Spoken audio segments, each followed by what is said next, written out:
Welcome to the show. I'm a second or two early because I wasn't sure whether it would go in properly and plug in and do stuff like that.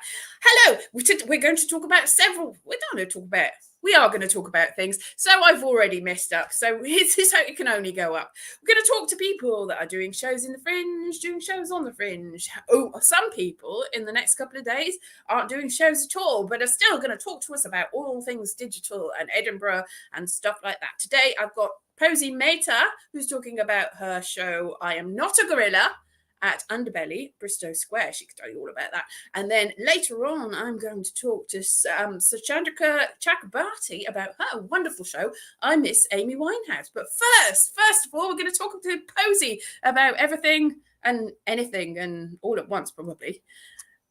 Hello! How are you? It works. How are you? I'm fine. How are you? Are you enjoying Edinburgh so far? I am. I think we're getting to that sort of like end of the first week slump where I'm like, oh, I could do with like a good 8 hours of sleep. But other than that, I'm having a lovely time. Because you've got a show quite late at night. Are you doing the thing where you sleep all day and party all night? Or are you taking it Well, easy? theoretically, but it's 11 a.m. now. So because I'm the sort of person that comes off stage like very wound up, and my show is very high energy. So my post-show ritual, which is quite sad, is to just come home and just eat a different food in the bath each night until like 2 a.m. So it's not exactly like staying up all night partying, but I am up quite late. You're eating in the bath. Wow, that sounds exotic and exciting. So Yeah. what foods have you eaten so far? Well, I'm actually not very sure if I like eating them in the bath. I feel like I always bring the food to the bath and I don't want to eat in the bath. So the other day I had Doritos, but like that wasn't good, I don't think. I didn't enjoy that experience at all.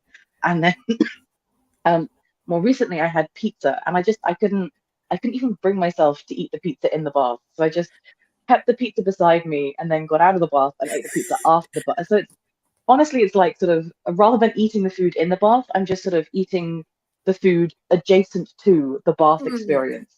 But just Um, you are yeah, multitasking though. That's quite a good skill to have, the multitasking thing. very true. You know, it's a great skill to hone, and I'm honing it in the most unique way possible. Really, yes, but I think you've already learned that that probably isn't the best thing to do. But Mhm. you try new experiences, you see what happens. Exactly. The Fringe is all about experimentation. Exactly. Is this helping to feed into your show and bringing you new insights? I'm not sure, but it's certainly helping to just wind me down at the end of an evening. Because I come off stage and I'm very like wound up, like a sort of Jack Russell Terrier. And I just need to go and slow my heartbeat for like 40 minutes. So, when was the first day of your show? Have you been doing it a few days now? My first day was the third, so this will be Mm. its seventh performance today. And yeah, I had previews Wednesday, Thursday, Friday. Is that right? Yes, Wednesday, Thursday, Friday. And then we've had proper shows since then. And yeah, it's been going very lovelily. Good. Lovelily. Lovely, Lily, Lily. Yeah, well, it's good. Lovelily. Lovely, Lily. It's good to have previews. A lot of people didn't start until Mm, maybe the 6th of the 5th, and some mm. people haven't even started yet. Still got that to come. So it's nice to, you're already, oh, disappeared. She's already disappeared. She'll be back ever so second. It's just probably all that eating in the bath. She's probably short circuited something. But back she comes. Hello. Sorry about that. I don't know what happened. It just These things do happen, don't they? Yeah, things flick on and flick off. How is the show going?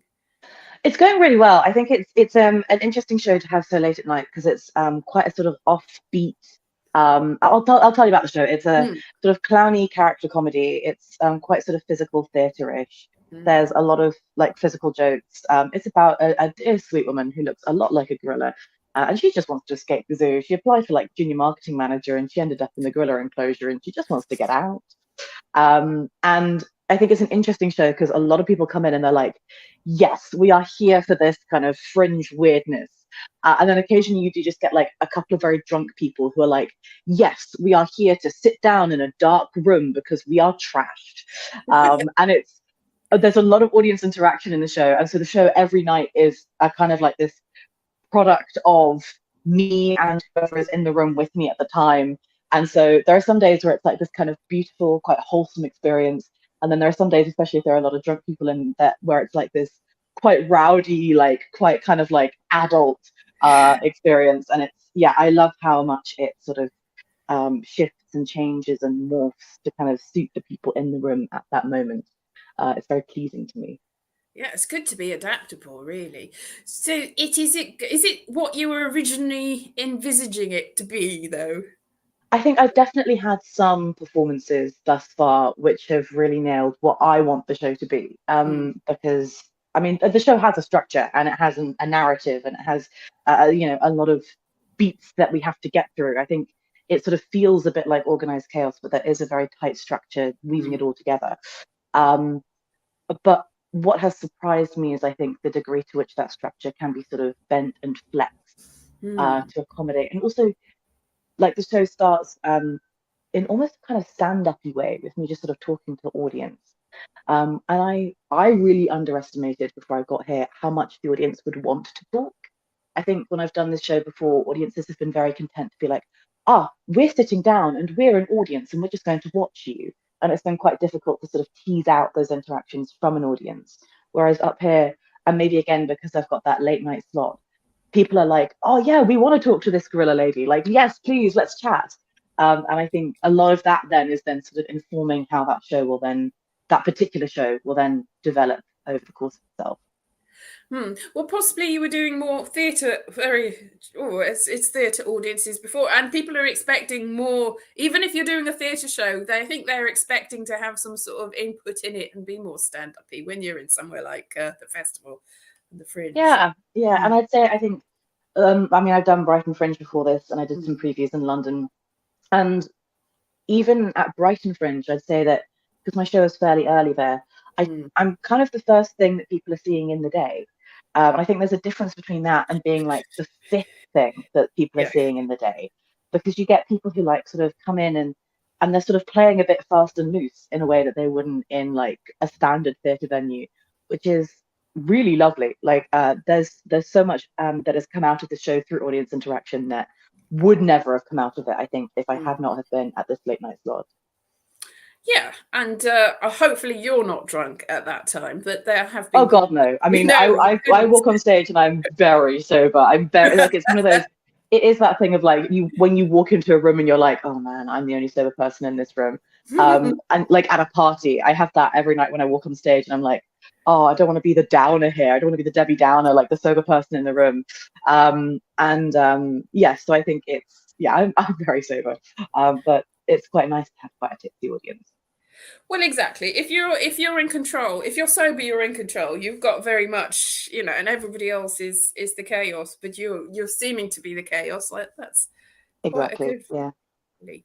You are a trained clown, I read. Trained. Yes, Mm. I did 2 years, the full 2 year program at École Philippe Gaulier, and that is a French theatre school with a focus on clown and Buffon. Buffon is kind of like Mm. the dark side of clown, if you like. It's sort of edgier clowning. There's much more to it than that, actually. I love Buffon. But yeah, I did those 2 years, Mm. and this show began there. So Philippe of the called Philippe Gaulier, he gives you a clown persona. He gives you a clown costume that you have to sort of wear and play with. And he gave me Madame King Kong. And so I had to go out and get myself a gorilla outfit and like a little like purse because I wanted to be obviously like a lady gorilla. So I'm Madame King Kong. Um, and then I was really struggling with the costume. And one day I was up on stage and Philippe banged his drum to tell me to stop doing what I was doing. And he was like, "You're really shit." And I was like, "I know." And I was like, "Look, I don't understand what's funny here. I obviously the costume is funny, but I don't know how to be funny in this costume because I'm Mm. just a human woman." And of course, as soon as I started doing this, people started laughing, and then that all then got spun out into Mm. the sort of playing that goes on in this show, which is um, it's very funny to watch someone who doesn't look like a person tell you that they are in fact just a normal person. Like it's a very simple but very fun joke. Um, and yeah, at the end of he let me do that for like an hour, just keep playing, experimenting, finding stuff. And at the end of that, he was like, "This will be your solo show." So I was like, well, if he's told me to do it, I can't say no. It's And like I applied. anointed. Yeah. So I applied to the Fringe with this show, and of course it's very different from what that was. Yes. But it's still got that kind of core kernel of I don't know why you're laughing at me, because I look normal at its heart. Yeah, that's the whole thing about the disconnect between what people perceive and what you're projecting. It can be tragic and terrible, but it can be a mind of comedy as well. Absolutely. Yeah, and I mean the show is very much I never use the word fact in the show because I think I try to avoid being too direct, and I think that can get also a bit you're not really treating your audiences with respect. You're not respecting their intelligence if you have to kind of tell them what something means. But that sort of dehumanizing and like, hey, but I'm just a normal person, stop dehumanizing me, that is going on with the gorilla is, I think, drawing from my own personal experiences, very much something that I've sort of drawn from my experience of being a fat woman as well. And flyering is very interesting because you sort of get those same experiences. You get people who are quite happy to sort of, because you look like a gorilla and it's funny and you're obviously a performer, quite happy to sort of dehumanize you and be like, oh yeah, blah, blah, blah, blah, blah. And in a way, it's sort of, again, it's putting that little button on the piece. It's like, okay, well, this is what the piece is about. The way in which you're so quick to dehumanize or treat someone like an animal. That's really what the show is all about. Although at its heart, it's very stupid and very Well, it's nice to have a mixture of both. So it's sort of Kafkaesque, but also about society as a whole, in a way. Yeah, I mean, the audience are just like the audience of a zoo. They're people who've gone to the zoo and they just happen to see this woman in an enclosure, and this woman just happens to start speaking to them. And then the show sort of follows on from there, and we see how this relationship evolves between the audience and this woman who is not a gorilla, but looks very much like a gorilla. Yeah, just unexpectedly being made to be a gorilla, which is really what happened to you when you went to clown school. Yeah, exactly. It's your own Art experience. imitating life. Yes, exactly. Right. Well, I'm going to talk to you again in a minute, but I'm going to put the other guest on now. It's all pre-recorded. Suchandrika Chakrabati. And if this works, this should work. But I have got to get into what I've got to do. I've got to do share, and then I'll talk to you for a little bit because now I'm not entirely sure what I'm doing. I think what I need to do is get you out and then put this person in. Kick me out. Kick me out. What happens? No, I see. I'm going to keep you in until I get it, get the video file, and it'll take a second to kick in, and then I need to go to the video. So just tell everyone where your show is while I'm I'll keep vamping. My show is at 10 p.m. Underbelly, Bristol Square, Jersey. It is absolutely the perfect place to just go grab a drink, have some food because there's loads of nice food around there, and then roll on over to my show at 10 p.m. and do a good deed of the day. Help a woman who is not a gorilla escape the zoo. That's the best you can do in life, really. I know. Okay. I know. Right, now I'm going to try to get Suchandrika in. It might be taking a second to kick in, but it's going to kick in any second now. Hello. I'm going to... Yeah. Is this your first Fringe? Yes. So my name's Suchandrika Chakrabati, and this is my debut comedy hour. I'm Miss Amy Winehouse. Yes, that was going to be my next question. And who are you and where? What venue you're at? You're at one of the Paradise Green venues, aren't you? Yeah, I'm... downstairs is Paradise in the vault, and I've got the Annexe room. Oh, that is actually one of my favourite paid venues. Oh. It's really. I actually teched for somebody in the vault one year, so I've got fond memories of that. Are you enjoying it so far? Yeah, I've only had 2 previews so far. So we start on Saturday, and I did actually speak to Naomi Batley, who's one of the sort of people in charge. It's run by 3 women, which I think is nice. You do not have that very often. And she was sort of saying, we start the previews kind of 5th and 6th because that's when Edinburgh's filling up with the people here for the Fringe. And I think she's spot on because it feels like it. And actually, I was flying outside the church on a higher level on the bridge on Friday, and lots of people were saying, "Oh, I'm leaving Edinburgh." And so actually, it feels like the people who don't want to be here, they're like, "Well, let's go." And I get it. And the people who want to be here are kind of the ones who come for the whole thing or come for the first week. They're kind of here now. Yeah, well, I'm surprised. Really, there are a few people that said that they were talking to people that were in Edinburgh, talking to them about the festival, and they were like, "Festival? What is that?" So you would think, I mean, if you're not from Edinburgh, you think, "Oh, well, everyone knows about the Fringe. That's why." I mean, if you're in the business, that's why I'm going up there. But people that are visiting it, there's so many reasons to visit Edinburgh. It's such a historic town. Have you had any chance to have a look around yet? Just a little bit, because you end up walking everywhere. So I'm staying out in Leith, so I'm getting the bus in anyway, and that's really nice. I like being by the sea, and I like it being a bit quieter. And then I've come up and I basically did the Edinburgh Labs course at Soho Theatre like over the last 2 months. So I've got sort of 14 other people from my class. I've got their shows as well, trying to support them and go to each other's. So I've been running around venues, going everywhere, seeing everything, climbing silly hills. Are the people of Edinburgh like mountain goats? What's happening?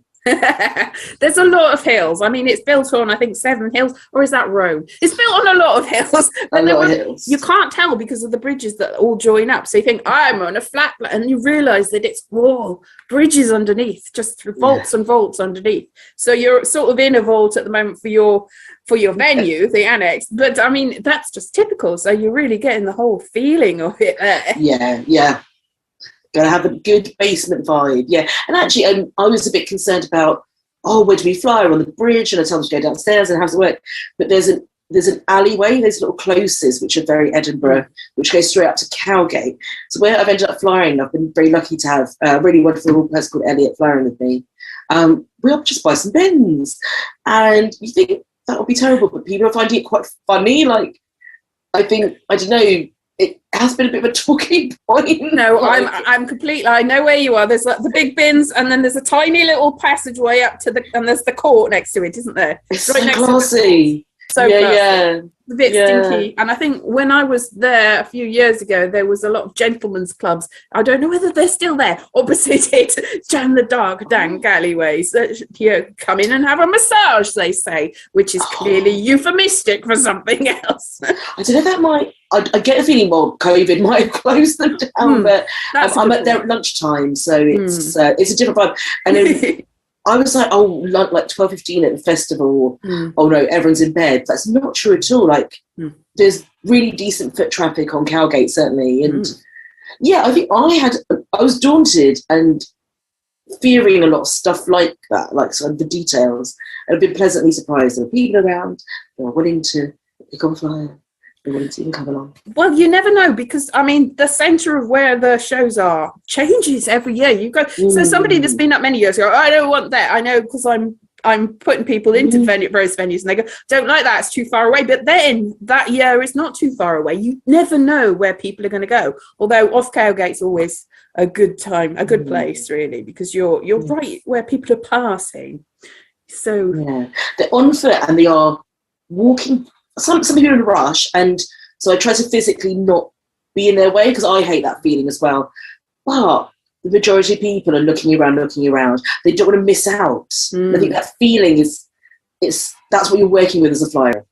Yes, well, I mean, people are looking for shows, even though I'm saying that some people don't even know there are shows. The people that are looking for shows are looking for shows. So they're always happy to see somebody. They might not take your fly, but yeah, they might. And if they do, then that's always a positive thing, because you've got a feeling that they might come to your show. Anyway, your show. Yeah, so I'm interrupting you now. But your show is about Amy Winehouse, or your interpretation of how. What is it about? So I'd say that it's about Amy Winehouse, about being a fan of hers, but I don't know her, and I don't sort of pretend that I know her. She's a celebrity, so I'm definitely interested in our relationship to celebrity. The parasocial relationship, so that's a relationship where you feel you know them, but they don't know you. So certainly celebrity, a podcast host is a good one. We're looking a bit at grief and like what it is to miss someone who's gone too soon, because obviously Amy's only 27, and like the more I do the show, the more things sort of join up. But I suppose something that's difficult about losing someone in your life, like somebody, a relative, a friend, is that it goes from a relationship between two people to actually it becomes a parasocial relationship where you remember them and think of them, but they obviously cannot know you anymore. They cannot be present. And so actually, when I sort of made that discovery in my head, I was like, that's part of the pain of it. So the conceit is we're going to find solutions. I've got slides. I've got a little clicky pointer laser thing, which people do seem to laugh at a lot. It makes me look ridiculous. And yeah, that's the structurist phase, isn't it? I present some ideas like, does a statue help us stop missing Amy? Because it's such a brilliant tribute. We kind of look at that, and there's holograms, there's time travel, there's a lot of stuff packed in. Oh yeah. I mean, there's a lot of big wall paintings, what they call murals in Camden. If you go to you go down, but that's very profound. That the whole loss and the grief when that person isn't there, but you're still very attached to them. I mean, you're right. You do TikTok as well, don't you? Oh yeah, the TikTok team walked into me today on Calgate when I was remembering. Yes. Yeah, they did a video for me.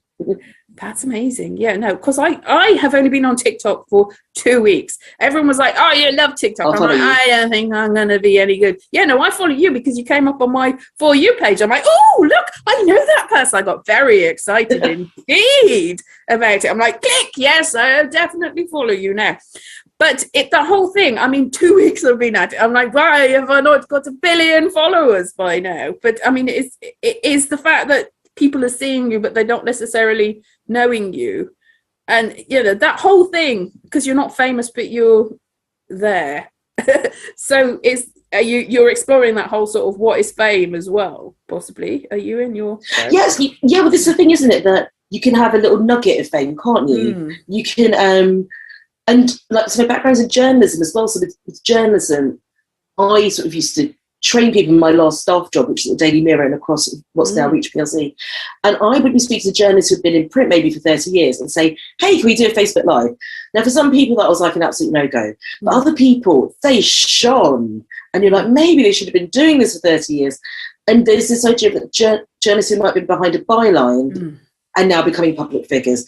And, people from all walks of life. I like kind of like food TikToks, and a chef who might have been hidden away in a kitchen can now be a celebrity of a certain size. And so all of us can be known in a certain way and put our face out there. And certainly with shows like this, it's so helpful to do that. So within the bubble of the fringe, maybe my TikToks are coming up, but in the wider world, very few people will care. But I mean, that's okay. Yeah. That's interesting in what you're saying. I used to be a journalist, and when I was training, we were specifically told, "You're not the celebrity, you're not the story. Don't make yourself the story. You have to stand behind it." And then when I was working in actually a TV and film magazine, it's like I'd interview all these famous people, and I was so jealous all the time. I'd be like, "I don't want to be famous. I don't want to be talking to you." But now anybody can be the celebrity. It's just there's no seeming barrier between the real world and celebrity. It's very strange. It's a whole new world, isn't it? And like I was just recording another podcast, which I do regularly called But Is It Funny, which is about comedy. And one of the co-hosts is Brian Logan of The Guardian, who's a comedy critic there. And we were talking about how he and Jamal, another co-host on the podcast, have noticed lots of comedians sort of making a joke and then going, "Don't worry, that person's okay with that joke," and sort of caveating a lot of this. So like trying to almost, it's like a meta-narrative, which I love. I love that kind of like showing how it's made stuff. But also there's a kind of new carefulness seeping into comedy, and it can come from lots of reasons.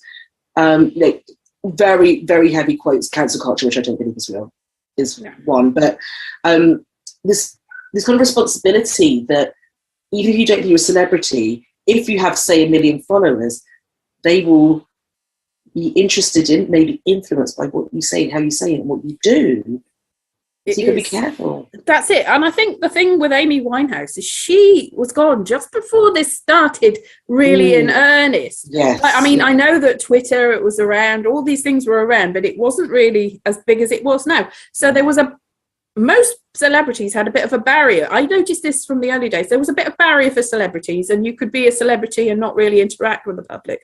Whereas Amy Winehouse was so hounded by the press that barrier wasn't so much there. But now there's absolutely no barrier between anyone, whether you're a public figure or a private figure. If you're out there and you're engaging with people, it's just it's hideous because there is no gate, like there's no gate between you and everybody else.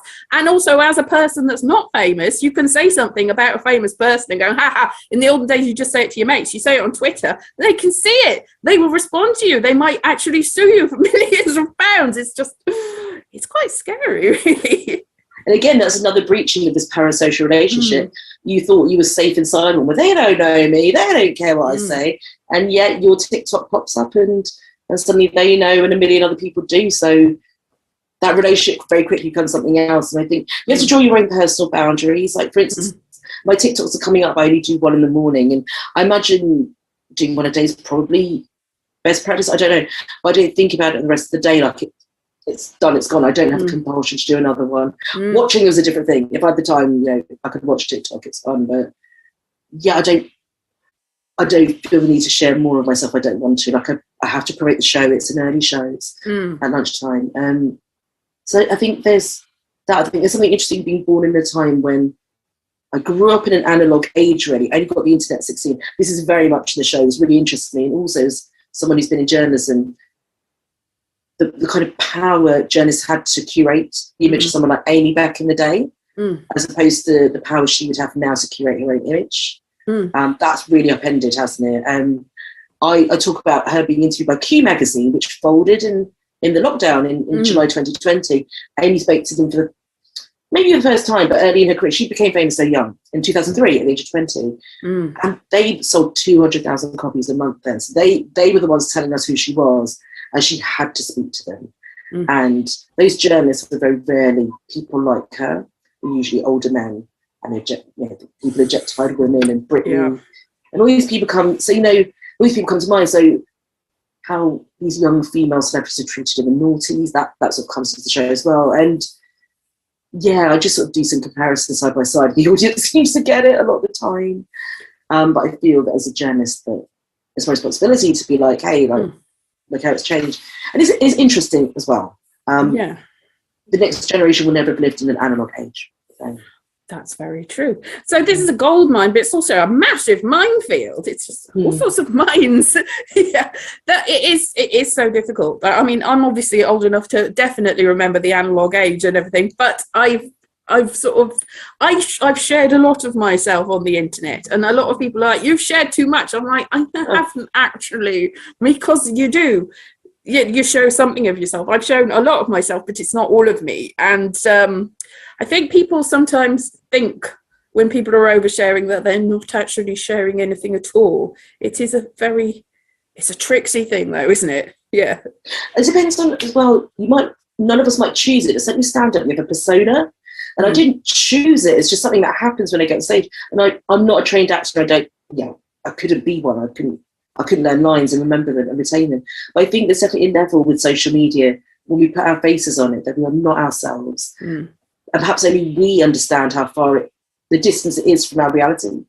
And when we share things, we know that's not everything. My show gets personal. Like Amy's a lens onto that period of my life. And when a lot happened, when I experienced a lot of grief, and I tell stories about it, I do not tell absolutely everything because it's just not possible, and it's not all funny, and I don't want to.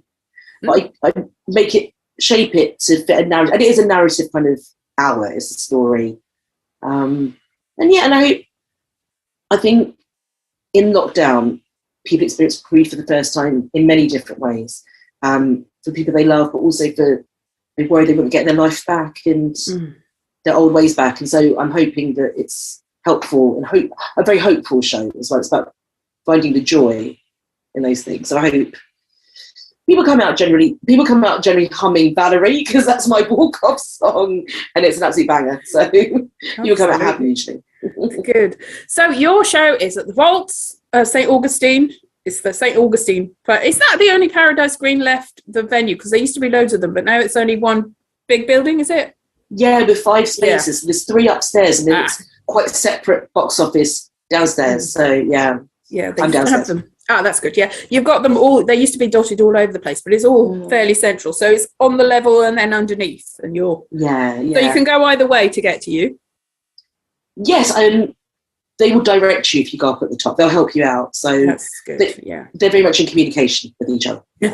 Little walkie talkies. Yeah. Yes. And it's at 12:15, is that right? 12:15, yeah. So bring your lunch with you. I don't mind. But I think it's nice to get a show in before lunch. And I think actually a few people got in today because they were like, I'm up, I want to do something. I'll feel I did something by going to the show. Yes, exactly. Okay, so I'm going to just let you go on with your day and your preparation for the day. Have you got a show today? Did you have a show today? Yeah, I did mine, yeah. Yeah, this is going to go out another day. So now I'm like conscious that it'll probably be going out just about the time that you're flying. And they'll probably, so if you're watching this and you're in Edinburgh, go straight to the show. Do not walk, run. Yeah, run now. Or just watch on the way. Yeah, watch it and go. There's probably good Wi-Fi there. All right, Yes. Thank you very much. And really good luck with the show. Thanks very much. Right, so I'm still here, but I need to do this. So then we're back again. Yes. Hi. Hi. Suchandrika, I can highly recommend that show. Suchandrika is absolutely incredible. And we did the Soho Edinburgh Fringe Lab together. And yeah, I mean, like, you have time, go see that show. It's really very good. It's well worth watching. So yeah, that's a recommendation. That's a genuine recommendation. Have you got any other recommendations and things that you should see? Oh, there's a show on at Zoo Venues called Naughty by Anna Marie Simonson, which is just like a very beautiful work of clowning that like, she's so funny. Oh my God, she's so funny, but she's also just like so beautiful. So I very much recommend that. TD Beek's Ram of God, which actually I was chatting with them the other day, and we were joking that actually they would make a great double bill, my show and her show. Her show is this like, she plays this sort of half ram cult leader. Has a lot of milk in it. She's like milking the audience. And she's on at 8:30, I believe. So we were saying, like, hey, it's a perfect double bill. You go see the Ram at 8:30, and then you can hop over to Underbelly and you can go see a gorilla at 10 p.m. They're like the perfect sort of evening double bill of people as animals. But yeah, her show is like weird and powerful and wonderful, and like just like there's a real sense of spectacle. Like, it's been put together in this incredible way. So yeah, I would highly recommend both. Amazing. Oh, I'm just remembering that I did my thesis on my degree on spectacle. I should have waited. Yeah, I mean, definitely go see it. It's like the amount that she's able to do in like a fringe venue is just like it. You feel like you are in a church. It's very powerful and like almost kind of worryingly so. Like, it's amazing how quickly people get on board with this obviously bad guy cult leader, and are just happy to do anything and everything that he says. That's amazing. Okay, so your show's on at 10 o'clock again. Underbelly, 10 p.m. Bristol Square. Which venue did you say? It's one of the Jersey venue. So if you're in Bristol Square, it's the sort of, there's like a little glass building, and then you go down the stairs and they will direct you to my venue. It's a very nice venue, actually. It's got air conditioning, which is a mercy. There you go. So yeah, exactly. It's a great place to be. The ideal venue for today, because it's even going to be hot even in Scotland. Even in Scotland, it's going to be hot.